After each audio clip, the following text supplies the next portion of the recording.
Alam ko pagod ka na, pero hindi ito dahilan para sumuko ka. Yes, pwede kang magpahinga pero huwag kang susuko. Huwag mong pipigilan, huwag mong tigilan na abutin yung mga pangarap na gusto mong mangyari sa buhay mo. Dahil paalala lang na umpisahan mo na yan kaya tapusin mo. Huwag kang magpapatalo sa mga taong nasa paligid sa'yo na dinadown ka. Hayaan mo lang sila na siraan ka. Basta ikaw, focus ka lang sa goal mo. Huwag mong intindihin yung mga taong nasa paligid mo na walang tiwala sa'yo, na hindi mo kayang abutin yung mga pangarap mo. Gawin mo lang yung bagay na nagpapasaya sa'yo. Ipagpatuloy mo lang yung gusto mong mangyari sa buhay mo.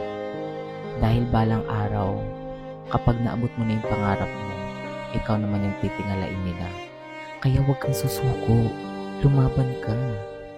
Alam naman natin na lahat tayo napapagod, pero hindi ito dahilan para sukuan natin o tumigil tayo sa pag-abot ng mga gusto natin mangyari sa buhay natin.